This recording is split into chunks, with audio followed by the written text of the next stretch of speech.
രാജ്യത്തെ ഭരണഘടനാ സ്ഥാപനങ്ങളെല്ലാം തങ്ങളുടെ കാൽക്കീഴിൽ കൊണ്ടുവരികയാണ് സംഘപരിവാർ ശക്തികൾ എന്ന് മുഖ്യമന്ത്രി പിണറായി വിജയൻ.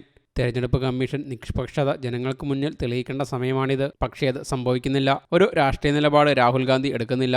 ഗൗരവമേറിയ രാഷ്ട്രീയ പ്രവർത്തകൻ എന്ന നിലയ്ക്ക് വന്നിട്ടില്ലെന്നും മുഖ്യമന്ത്രി പറയുന്നു. കണ്ണൂർ പ്രസ് ക്ലബിന്റെ മീറ്റ് ദ ലീഡർ പരിപാടിയിലാണ് പ്രധാനമന്ത്രിയെയും രാഹുൽ ഗാന്ധിയെ മുഖ്യമന്ത്രി വിമർശിച്ചത്. ദേശീയ നേതാവെന്ന നിലയിൽ ഒരു രാഷ്ട്രീയ നിലപാട് രാഹുൽ ഗാന്ധി എടുക്കുന്നില്ല. ഗൗരവമേറിയ രാഷ്ട്രീയ പ്രവർത്തകൻ എന്ന നിലയിലേക്ക് അദ്ദേഹം വന്നിട്ടില്ല. കേന്ദ്ര ഏജൻസികളെയും RSSനെയും രാഹുൽ ഗാന്ധി പിന്തുണയ്ക്കുന്നു. എന്തെങ്കിലുമൊക്കെ പറയുമ്പോൾ തിരിച്ചു കിട്ടുമെന്ന് രാഹുൽ ഗാന്ധി കരുതണം. കേരളത്തിന് വെറുപ്പിൻ്റെ പ്രത്യയശാസ്ത്രം ഉൾക്കൊള്ളാനാവില്ല. കേരളത്തിന് വേണ്ടി പ്രവർത്തിക്കുന്നവരാണ് ജയിക്കേണ്ടതെന്ന് മുഖ്യമന്ത്രി പറഞ്ഞു. നല്ല മാറ്റം വന്നു എന്നാണ് കോൺഗ്രസ്സുകാർ തന്നെ സാധാരണ പറയാറുള്ളത്. ഈ യാത്രയൊക്കെ നടത്തിയപ്പോൾ കുറേ അനുഭവമൊക്കെ വന്ന് അദ്ദേഹത്തിന് നല്ല മാറ്റം വന്നിട്ടുണ്ട് എന്ന് കോൺഗ്രസ്സുകാർ സൗഹൃദ സംഭാഷണത്തിലൊക്കെ പറയുന്നത് കേൾക്കും.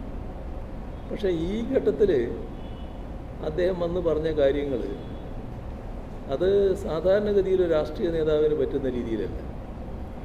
ഒരു രാഷ്ട്രീയ നേതാവെന്ന് പറയുമ്പോൾ അതിൻ്റെ ഭാഗമായി ഏത് രാഷ്ട്രീയ പാർട്ടിയുടേതായാലും സ്വീകരിക്കേണ്ട പൊതുവായ ചില നിലപാടുകളുണ്ട്. ആ നിലപാടുകളൊന്നും ഒരു ഘട്ടത്തിലും രാഹുൽ ഗാന്ധിയിൽ കാണാൻ കഴിഞ്ഞിട്ടില്ല. അത് പിന്നെ അവർ ചർച്ച ചെയ്യേണ്ട കാര്യമാണ്, നമ്മൾ ചർച്ച ചെയ്യേണ്ട പ്രശ്നമല്ലല്ലോ. അത് കോൺഗ്രസ് പാർട്ടി ആലോചിക്കേണ്ട കാര്യമാണ്. കോൺഗ്രസ് പാർട്ടിക്ക് ഇത്തരം ആലോചനകളൊന്നും നടത്താൻ കഴിയില്ല എന്നുള്ളത് നമുക്കെല്ലാവർക്കും അറിയാവുന്ന കാര്യമാണ്. ഇപ്പോൾ രാജ്യത്ത് അതീവ ഗൗരവമായ വിഷയങ്ങൾ ഉയർന്നു വരുമ്പോൾ അത്തരം വിഷയങ്ങളുടെ വലിയ ചർച്ച ഇവിടെ നടക്കുമ്പോൾ അതിൻ്റെ കൂടെ തന്നെ ഉയർന്നു വന്നൊരു കാര്യമാണ് രാഹുൽ ഗാന്ധി ഇവിടെ ഇല്ല എന്നുള്ളത്. ഇന്ത്യയിൽ ആ ഘട്ടത്തിലില്ല എന്നത് പല ഘട്ടങ്ങളിൽ ചർച്ച ചെയ്യപ്പെട്ടിട്ടുണ്ട്. അപ്പോൾ ഒരു ഗൗരവമേറിയ രാഷ്ട്രീയ പ്രവർത്തകൻ എന്ന നില പലപ്പോഴും അദ്ദേഹത്തിന് സ്വീകരിക്കാൻ കഴിയുന്നില്ല എന്നത് ഈ രാജ്യത്തിൻ്റെ മുന്നിലുള്ള അനുഭവമാണ്. അതൊന്നും ആരും സാധാരണ വിമർശനമായിട്ട് ഉന്നയിക്കാറില്ല. കാരണം അത് ആ പാർട്ടിയുടെ കാര്യമാണ്, ആ പാർട്ടി നിശ്ചയിക്കേണ്ട കാര്യമാണ്. അതുകൊണ്ട് നമ്മളെന്തിനാണ് അതിൻ്റെ കാര്യത്തിലേക്ക് കടക്കേണ്ട കാര്യം?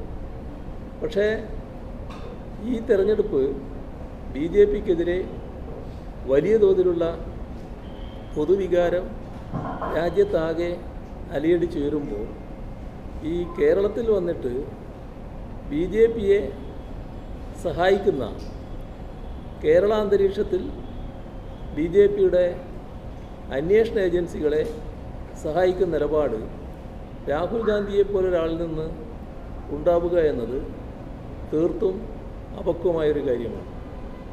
ഇവിടെയുള്ള കോൺഗ്രസിൻ്റെ ചില ആളുകൾക്ക് പ്രത്യേകമായ ചില താല്പര്യങ്ങളും ഉദ്ദേശങ്ങളും ഉണ്ടാകാം. അതിൻ്റെ ഭാഗമായി അവർ പറഞ്ഞു കൊടുക്കുന്ന കാര്യങ്ങൾ അതേപോലെ ആവർത്തിക്കേണ്ട ഒരു വ്യക്തിത്വമല്ലല്ലോ രാഹുൽ ഗാന്ധിക്ക് ഉണ്ടാകേണ്ടത്. അദ്ദേഹം രാജ്യത്തിൻ്റെ രാഷ്ട്രീയം കൈകാര്യം ചെയ്യുന്ന ആളായിട്ടല്ലേ മാറേണ്ടത്. അവിടെ അതിനനുസരിച്ച പ്രതികരണമാണോ ഉണ്ടായത്? അതാണ് ഞാൻ പറഞ്ഞത്, നിങ്ങൾ പഴയ പേരിലേക്ക് മാറരുത്, നിങ്ങൾക്ക് മാറ്റം വന്നിട്ടുണ്ട് എന്ന് നിങ്ങളെ കോൺഗ്രസ്സുകാർ തന്നെ ഇവിടെ പറയാറുണ്ടായിരുന്നു. നിങ്ങൾ ഇതിലൂടെ കാണിക്കുന്നത് ഒരു മാറ്റവും നിങ്ങൾക്ക് വന്നിട്ടില്ല എന്നാണ്. ആ പറഞ്ഞത് തീർത്തും ശരിയായൊരു കാര്യമാണ്. ആ പറഞ്ഞതിൽ തന്നെയാണ് ഞാൻ നിൽക്കുന്നത്. അതേസമയം പാനൂർ ബോംബ് സ്ഫോടനത്തിൽ CPM സംസ്ഥാന സെക്രട്ടറി MV ഗോവിന്ദനെ തള്ളി മുഖ്യമന്ത്രി പിണറായി വിജയൻ. ഇതുമായി ബന്ധപ്പെട്ട് ആരെങ്കിലും പോലീസ് അറസ്റ്റ് ചെയ്തിട്ടുണ്ടെങ്കിൽ അത് സ്ഫോടനവുമായി ബന്ധമുള്ളവരെയാണെന്നും പാനൂർ ബോംബ് സ്ഫോടനത്തെക്കുറിച്ച് താൻ കൂടുതൽ മനസ്സിലാക്കിയിട്ടില്ലെന്നും മുഖ്യമന്ത്രി പറഞ്ഞു. സ്ഫോടനത്തിൽ രക്ഷാപ്രവർത്തനം നടത്തിയവരെയാണ് പോലീസ് അറസ്റ്റ് ചെയ്തതെന്നായിരുന്നു MV ഗോവിന്ദൻ്റെ വാദം. ഞാൻ ആ കേസിൻ്റെ മറ്റ് വിശദാംശങ്ങൾ ഇപ്പോൾ മനസ്സിലാക്കിയിട്ടില്ല എന്താണെന്നുള്ളത്. സാധാരണഗതിയിൽ അതുമായി ബന്ധപ്പെട്ട ആൾക്കാരെ തന്നെയായിരിക്കും പോലീസ് അറസ്റ്റ് ചെയ്യുക. അല്ലാത്ത എന്തെങ്കിലും പ്രശ്നമുണ്ടോ എന്നുള്ളത് ഇപ്പം എൻ്റെ ശ്രദ്ധയിലില്ല.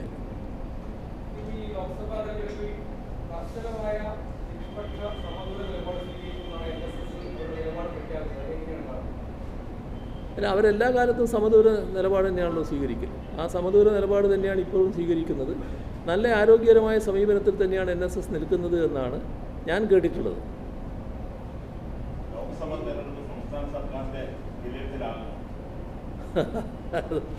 ലോക്സഭാ തെരഞ്ഞെടുപ്പ് എന്ന് പറയുന്നത് എന്താണെന്ന് നമുക്കെല്ലാവർക്കും അറിയാലോ.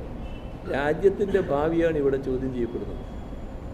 രാജ്യത്തിൻ്റെ ഭാവി രക്ഷിക്കാനുള്ളൊരു അവസരമായിട്ടാണ് ഇത് കാണുന്നത്. അതാണല്ലോ ഗാർഡിയൻ അടക്കം റിപ്പോർട്ട് ചെയ്തത്. രാജ്യത്തിൻ്റെ ജനാധിപത്യം രക്ഷിക്കാനുള്ളൊരു അവസരമാണ്, നഷ്ടപ്പെട്ടു പോയാൽ ജനാധിപത്യം തന്നെ തകരാറാവും എന്ന് ഗാർഡിയന് പോലും റിപ്പോർട്ട് ചെയ്യേണ്ടി വന്നത്. അതാണ് ഈ തെരഞ്ഞെടുപ്പ്. ആ നിലക്കാണ് ഈ തെരഞ്ഞെടുപ്പിനെ നമ്മൾ കാണേണ്ടത്. അതൊരു ഭാഗം.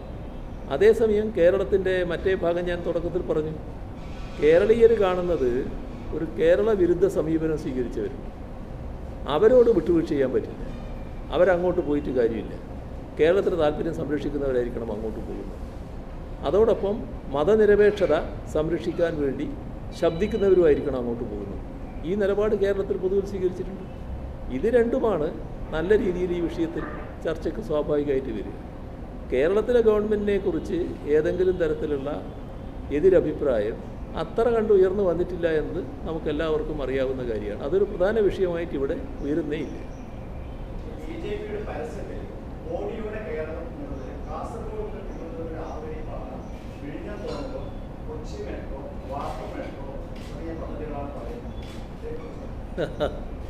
ഇത് വല്ലാത്തൊരു രീതിയാണിതൊക്കെ. അതിലൊരു കാര്യം പറയാം, ഒരു വാട്ടർ മെട്രോ എന്ന് പറയുന്നതിനകത്ത് കേന്ദ്ര ഗവൺമെൻറ്റിൻ്റെ പങ്കാളിത്തം വരുന്നത് എന്താണ്? ഈ പാരിസ്ഥിതിക അനുമതി വാങ്ങണമല്ലോ. അപ്പോൾ പാരിസ്ഥിതിക അനുമതി ചിലത് സംസ്ഥാനം നൽകേണ്ടതുണ്ട്, ചിലത് കേന്ദ്രം നൽകേണ്ടതുണ്ട്. ഇതിൽ കേന്ദ്രത്തിൻ്റെ അനുമതി വേണം. അത്രയും കേന്ദ്ര ഗവൺമെൻറ് അതിൽ ബന്ധമുണ്ട്. ബാക്കി എല്ലാം സംസ്ഥാനത്തിൻ്റെതാണ്. മുഴുവൻ സംസ്ഥാനത്തിൻ്റെതായ പദ്ധതിയാണിത്. സംസ്ഥാനത്തിൻ്റെ തനതായ പദ്ധതി, സംസ്ഥാനത്തിൻ്റെ പണം, പിന്നെ അതിന് പുറമേയുള്ള പണം വായ്പ എടുത്തിട്ട് ജർമ്മൻ ഫണ്ടാണ്, ജർമ്മനിയിൽ നിന്നുള്ള വായ്പയാണ്. അതിന് സംസ്ഥാന ഗവൺമെൻറ്റിൻ്റെ ബാധ്യതയായിട്ട് വിടുന്നതാണ്. പൂർണ്ണമായും സംസ്ഥാനത്തിൻ്റെ പദ്ധതിയാണ്. ആ പദ്ധതി BJP നേരത്തെ തന്നെ അവരുടെ ഒരു പ്രസിദ്ധീകരണത്തിൽ അവരതാക്കി ചിത്രീകരിച്ചത്. ഇപ്പോൾ അത് പരസ്യത്തിലും കൊടുത്തിരിക്കുകയാണ്. തീർത്തും തെറ്റായൊരു കാര്യമാണത്. അതെങ്ങനെയാണ് അങ്ങനെ കൊടുക്കാൻ കഴിയുന്നതെന്നറിയില്ല. മറ്റു കാര്യങ്ങൾ പിന്നെ എല്ലാവർക്കും അറിയാലോ. കേരളത്തിൽ നമ്മുടെ നാഷണൽ ഹൈവേയുടെ കാര്യത്തിൽ നാഷണൽ ഹൈവേ അതോറിറ്റിയാണ് നടപ്പാക്കുന്നത്, ശരിയാണ്. പക്ഷേ നാഷണൽ ഹൈവേക്ക് വേണ്ടി സ്ഥലമെടുക്കുന്നതിന് സംസ്ഥാന സർക്കാർ 5600 കോടിയോളം രൂപയാണ് കൊടുക്കേണ്ടി വന്നത്. ഈ രാജ്യത്ത് ഒരു സംസ്ഥാനവും അതിനുവേണ്ടി പണം കൊടുത്തിട്ടില്ല കേട്ടോ. നമ്മളെ സംസ്ഥാനം മാത്രമാണ് കൊടുക്കേണ്ടി വന്നത്. കാരണം നേരത്തെയുള്ള UDF ഗവൺമെൻറ് തക്ക സമയത്ത് ഭൂമി എടുത്തു കൊടുക്കാത്തത് കൊണ്ട്, നമുക്ക് ഈ പദ്ധതി നടപ്പാക്കണമെന്ന നിർബന്ധമുള്ളതുകൊണ്ടും നമ്മളെ ശിക്ഷിക്കുകയായിരുന്നു. ഇവിടെ വില കൂടിയിരിക്കുന്നു, നിങ്ങൾ പൂർണ്ണമായിട്ട് എടുക്കണമെന്നൊക്കെയാണ് പറഞ്ഞത്. പിന്നെ ചർച്ചയിലൂടെയാണ് 20% എന്ന തീർപ്പിലേക്ക് എത്തുന്നത്. അത് കേന്ദ്ര ഗവൺമെൻറ്റേതാണെന്ന് അങ്ങനെ പറയുന്നതിന് എന്താ അർത്ഥമുള്ളത്? സാധാരണഗതിയിൽ രാജ്യത്ത് നടപ്പാക്കേണ്ട ഒരു പദ്ധതി നടപ്പാക്കുന്നതിന് കേരളം കൂടി പങ്കുവഹിക്കുകയല്ലേ ചെയ്തത്. അതുപോലുള്ള കാര്യങ്ങൾ നമ്മൾ ഒരു തെരഞ്ഞെടുപ്പ് പ്രചരണത്തിന് വേണ്ടി എടുത്ത് ഉപയോഗിക്കേണ്ട കാര്യമല്ല. പക്ഷേ കേന്ദ്ര ഗവൺമെൻറ് പദ്ധതിയല്ലേ എന്ന് ചോദിച്ചാൽ കേന്ദ്ര ഗവൺമെൻറ് പദ്ധതിയാണെന്ന് പറയാം.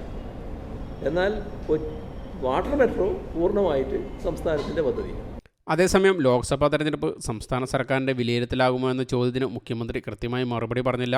സംസ്ഥാന സർക്കാരിൻ്റെ പ്രവർത്തനത്തെക്കുറിച്ച് ആർക്കും മോശം അഭിപ്രായം ഇല്ലെന്നായിരുന്നു മറുപടി. ഇന്ത്യ എന്ന മുന്നണിയില്ലെന്നും അതൊരു സംവിധാനം മാത്രമാണെന്നും മുഖ്യമന്ത്രി പറഞ്ഞു.